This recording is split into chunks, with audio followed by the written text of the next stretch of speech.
यार देखो, ज्यादा टेंशन नहीं करनी। अगर नामालूम अफराद 1 का कॉमेडी वर्जन पहला नहीं देखा तो पहले वो देख लो। अगर अभी नहीं देखना, ये वीडियो पूरी देख के देखना है। तो पार्ट 1 की एक लाइन में स्टोरी ये है कि 3 गरीब मजबूर होते हैं, किसी तरीके मिल जाते हैं, फिर बैंक को जला के अमीर हो जाते हैं। तो अब शुरू करते हैं नामालूम अफराद 2। आगाज में शकील भाई अचार की कंपनी खोल लेता है, फरहान उसकी बहन के साथ शादी करके पार्टनर बना होता है, और तीसरा मून जो पाकिस्तान में नहीं साउथ अफ्रीका में निकलता है। शुरू में दोनों साले पनवैये को लाख रुपए के हफ्ते देने की धमकी आती है, लेकिन ये नहीं देते। तो अल्ताफ भाई की फैक्ट्री को आग लगा देते हैं। आग लगा के अमीर हुए थे, आग से ही गरीब हो गए। जैसी करनी वैसी भरनी। बात तो सही है। अच्छा, बहस के दौरान जब फरहान शकील के पास जा रहा होता है तो टाइम 1:15 होता है, पर जब पहुंचते हैं तो 1:25 होता है। 10 मिनट 2 सेकंड में खा गए। अरे भाई भूख लगी है यार। हाँ, मुझे पता है, छोटी मिस्टेक है, आगे चलो बड़ी भी आएगी। अच्छा, एयरपोर्ट पर इन दोनों गोरों पर नजर डालो। कैमरा एंगल चेंज होते ही दोनों गायब हो जाते हैं। और यार वैसे ये मून टीवी पे न्यूज देख रहा है, लेकिन है साउथ अफ्रीका में है और न्यूज उर्दू में है, पाकिस्तानी।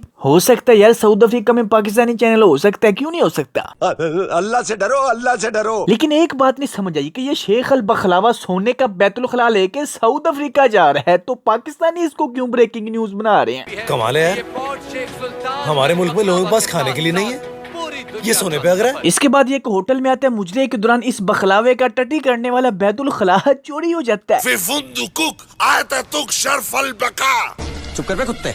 और चोरी करने वाले आते हैं 2 चोर पार्टनर, एक इंडियन और एक पाकिस्तानी। और बखलावा उन्हीं दोनों को कॉल करके कहता है कि मेरा टट्टी खाना ढूंढो, जो मांगोगे दूंगा। मुझे उल्टी आ रही है। लेकिन होता यह है कि उसी होटल में मून की मंगेतर होती है, जिसकी शादी का जोड़ा पैक हुआ होता है। चोर गलती से कमोड वाली पैकिंग उठाने की बजाय उसके जोड़े वाली पैकिंग का डब्बा उठा के ले जाते हैं, और कमोड मून के घर आ जाता है। लेकिन मैं हैरान हूँ, चोरों ने कौन सा नशा किया था। एक सूट का वजन क्या होता है और एक कमोड का वजन क्या होता है पता नहीं। ये डर के मारे उसको एक कूड़ेदान में रख के पुलिस को कॉल करते हैं कि आके ले जाओ। और इत्तेफाक चेक करो, उसी जगह पे इन दोनों चोरों ने बखलावा को बुलाया था कि यहाँ से आके पैसे दो और कमोड लो। लेकिन वहाँ पे जब वो डब्बा खोलता है तो उसमें से कपड़े निकलते हैं। मैं हैरान हूँ यार, यहाँ पे भी इस गुंडे ने उस डब्बे को उठाया, लेकिन एक सूट का वजन और एक कमोड का वजन क्या होता है। फिर भी डब्बा खोलने के बाद ही पता चलता है कि वो इसमें तो सूट है, कमोड है ही नहीं।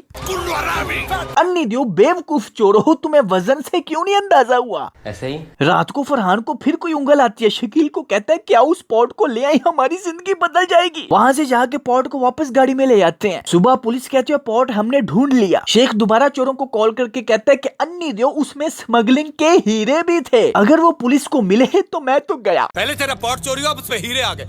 थोड़ी देर बाद तू कहेगा कि तेरी 150 बीवियां और 500 बच्चे भी उसमें थे, हम मान लेंगे क्या। चोर प्लान बनाते हैं कि हैं हीरे भी थे, अब हम वो पॉट भी ढूंढेंगे, हीरे भी ढूंढेंगे, शेख को कुछ नहीं देंगे। साल उधेड़ देंगे तुम्हारी, हम बता रहे हैं। Don't try to be funny. इधर फरहान और शकील मून को बता देते हैं कि यार हम पाकिस्तान में गरीब हो चुके थे, हमारी फैक्ट्री को आग लग गई थी और हमने वो पॉट रात को चुरा लिया था, लेकिन पुलिस ले गई, अब हम गए। मून उनको गंदी गंदी गालियां निकालता है और जा रहे होते हैं, तो फिर अचानक रुक के पीछे डिक्की में देखते हैं तो पॉट डिक्की में ही होता है। मतलब कमाल हो गया। पुलिस ने जानबूझ के झूठा बयान दिया था ताकि अवाम रिलैक्स हो जाए। Very good. और पुलिस का एक खबरी ये बात इन दोनों चोरों को भी बता देता है। ये दोनों अन्नी दे पागल हो जाते हैं कि गया तो कहाँ गया। इधर मून भी मान जाता है कि ये सोना हम रख लेते हैं और इसको बेच के गरीबों का पेट पालेंगे। तुम झूठ बोल रहे हो, तुम झूठ बोल रहे हो ना। फिर ये तीनों सेंट्री की दुकान से प्लम्बर वाली यार बाथरूम में सेट सूट करने वाली कोई चीजें खरीदते हैं। लेकिन मैं हैरान हूँ यार, इन दोनों चोरों के इन चेलों को इन तीनों पे क्यों शक होता है। उन्होंने सेंट्री की दुकान से कुछ चीजें ली, इस वजह से इन तीनों चेलों को शक होता है, तो ये इनका पीछा करके इनका घर देख लेते हैं। इधर मून के घर में बाथरूम में कमोड फिट करके उसको रंग कर देते हैं, और जब उस बैतुल खला में कार्रवाई डालने लगते हैं तो उसमें से हीरे निकल आते हैं। पर जब कमोड में ऊपर से देखते हैं तो 4 हीरे होते हैं, लेकिन जब नीचे से देखते हैं तो 5 होते हैं। कैसे? जब उनको निकाल के अखबार पे रखते हैं तो 4 होते हैं, फिर जब हाथ लगाते हैं तो फिर 5 हो जाते हैं। कैसे? ये दोनों समझते हैं कि ये हीरे शकील भाई की तशरीफ से निकले हैं, तो ये शकील भाई को बहुत खिलाते पिलाते हैं ताकि दोबारा हीरे निकले। लेकिन इस बार सिर्फ एक लेंडी निकलती है, जिसको ये मायूस होकर फ्लश करते हैं तो ऊपर से हीरे ही हीरे निकल आते हैं जो गटर में चले जाते हैं। तो ये हीरे ढूंढने पाइपलाइन में जाते हैं कि ऊपर से चोर आके इस कमोड को तोड़ के ले जाते हैं, जिन चोरों को आगे जाके पुलिस पकड़ लेते हैं। लेकिन एक मिनट, स्पीड में मैं एक बात भूल ही गया। फरहान साउथ अफ्रीका में अंडा फ्राई कर रहा होता है, लेकिन पाकिस्तानी कुकिंग ऑयल से। कैसे यार? बदला ब्रो, प्रमोशन नाम की भी कोई चीज होती है। फुड। इधर ये हीरों का हार बना के परी की माँ की तिजोरी में बड़ी का सामान कह के सेव करवा देते हैं।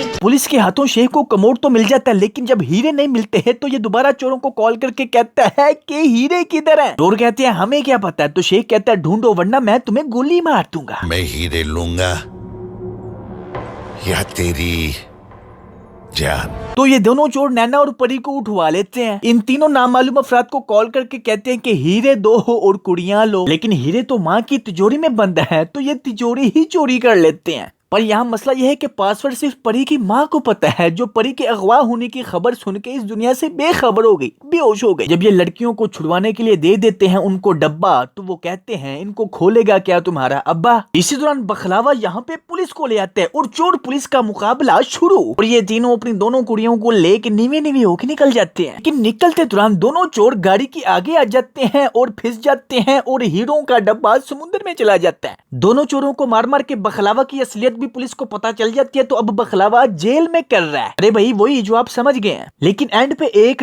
ट्विस्ट है। जिस हार के डब्बे में हीरे छुपाए थे वो डब्बा तो परी की माँ ने लॉकर में रखा ही नहीं था। जी हाँ, हैप्पी एंडिंग। पिछले पार्ट में ये लखपति हुए थे, इस पार्ट में है करोड़पति हो गए। अगर पिछला पार्ट नहीं देखा तो जाके देखो यार, अभी देखो। लेकिन जाने से पहले इस वीडियो को लाइक करना नहीं भूलना, और नीचे कमेंट्स में मुझे बताएं कि नेक्स्ट किस मूवी का कॉमेडी वर्जन आना चाहिए, क्योंकि भैया आपको पता है हम 2-3 घंटे की मूवी को 8-10 मिनट में बता देते हैं, सिंपल। ओके फिर लाइक करें, बहुत जल्द मिलते हैं नेक्स्ट वीडियो में। Take care, keep smiling and खुदा हाफिज।